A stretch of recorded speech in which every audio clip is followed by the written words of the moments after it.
ये सिर्फ 5 उंगली का खेल है। आप सुनते होंगे CAA, NRC, NPR और सोचते होंगे ये खेल क्या है, इतने सब शब्द हैं, समझ नहीं आता।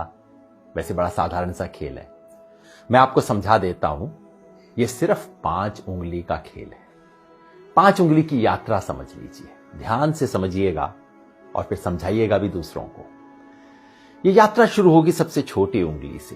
बड़ा साधारण सा काम होगा। अप्रैल के महीने में आपके घर कोई आएगा, सरकारी कर्मचारी, हो सकता है स्कूल के टीचर कोई आए, कहेंगे हमें आपके घर सिर्फ गिनती करनी है कितने लोग रहते हैं। बस नाम पूछेंगे, कब पैदा हुए ये पूछेंगे, ये भी पूछेंगे कि आपके माता पिता चाहे हैं या नहीं है अभी, वो कहां पैदा हुए थे, कब पैदा हुए थे। आधार कार्ड का नंबर मांगेंगे, ड्राइविंग लाइसेंस मांगेंगे, कोई प्रमाण नहीं मांगेंगे। उस वक्त आपको लगेगा छोटा सा मामला है। ये छोटी उंगली का पहला कदम ये है NPR वाली छोटी सी उंगली। फिर दूसरी उंगली ये D वाली उंगली है। D क्यों?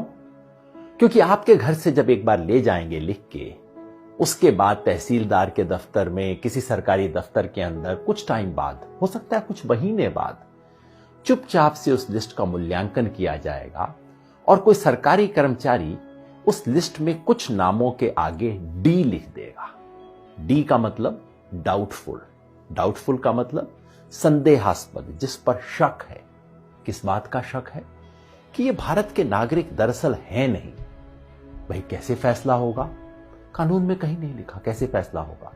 हो सकता है आप अपने माता पिता की आयु नहीं बता पाए हो, कहां पैदा हुए हैं नहीं बता पाए हो सकता है आधार कार्ड आपके नाम से इशू हो लेकिन आपके पास नंबर ना हो, कुछ भी हो सकता है। किसी भी आधार पे D लगा दिया जाएगा, आपको पता भी नहीं लगेगा, कोई आपसे पूछने भी नहीं आएगा और मामला तीसरी उंगली पर पहुंच जाएगा। ये तीसरी और बड़ी उंगली है, ये है NRC वाली उंगली। जिन लोगों के नाम के आगे D लगा होगा, समझ लीजिए आपके मोहल्ले में 500 लोग हैं, 1000 लोग हैं, उनमें से 50 के नाम के आगे D लग गया।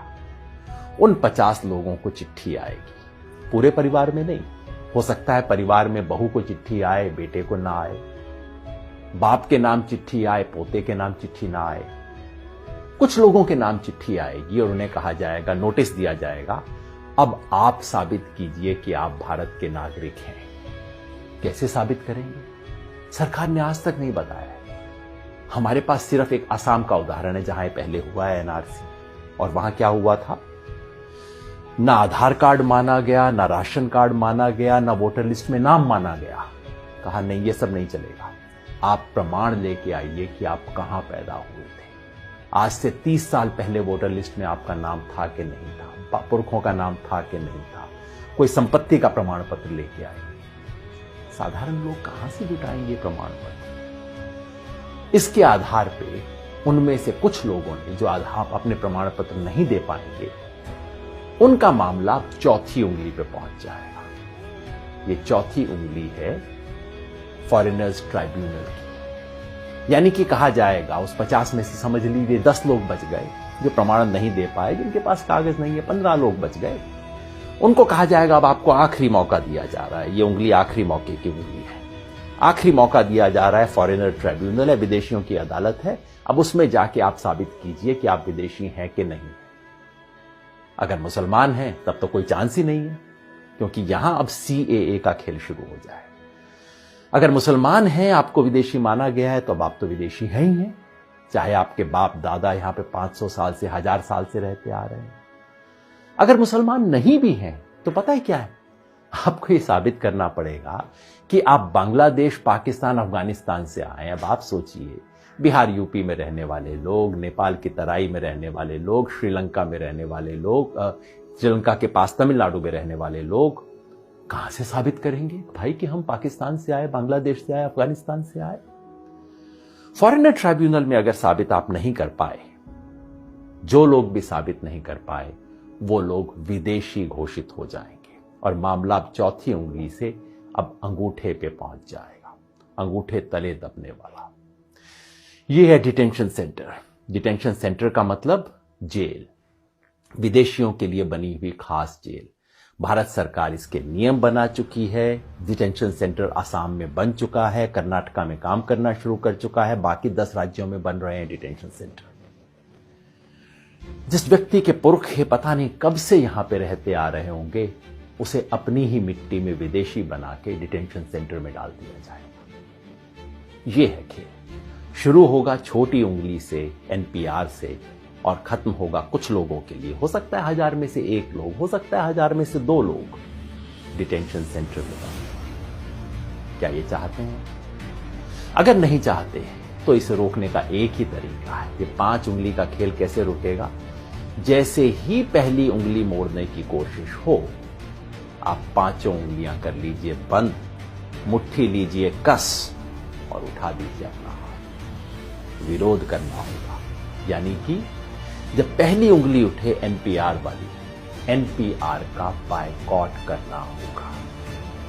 पूरे देश में जो नागरिकता संशोधन के बारे में आंदोलन चल रहे हैं, उन सब ने मिलकर कॉल दिया है। हम भारत के लोग, we the people of India, जो देश के 120 से ज्यादा संगठनों ने इकट्ठा होकर बनाया है, सब ने कहा है कि एनपीआर का बायकॉट करें।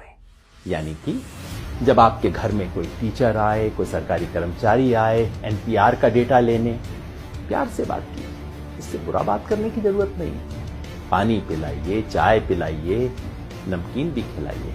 नमक खिलाना बहुत जरूरी है, क्योंकि ये संविधान का नमक खाते हैं, याद दिलाना है। ये कर्मचारी इस देश के कर्मचारी हैं, किसी पार्टी के नहीं है। सब कुछ दीजिए, प्यार से कीजिए, लेकिन कागज नहीं लिखवाएं, कागज में कोई सूचना नहीं दें, क्योंकि एक बार सूचना दी फिर मामला आपके हाथ से बाहर है। कागज नहीं लिखवाएं। और अगर वो कहें कि ये तो कानून है, आपको करना पड़ेगा, उन्हें प्यार से कहिए, मास्टर जी आपकी बड़ी इज्जत करते हैं, लेकिन क्या करें, महात्मा गांधी की इज्जत थोड़ा ज्यादा करें। इस देश के राष्ट्रपिता ने कहा था कि अगर कोई असंवैधानिक, अन्यायपूर्ण कानून है, उसका विरोध करना हमारा अधिकार ही नहीं, हमारा कर्तव्य भी है, हमारा हक भी है, हमारा फर्ज भी है। इसी रास्ते पे हमें चलना होगा।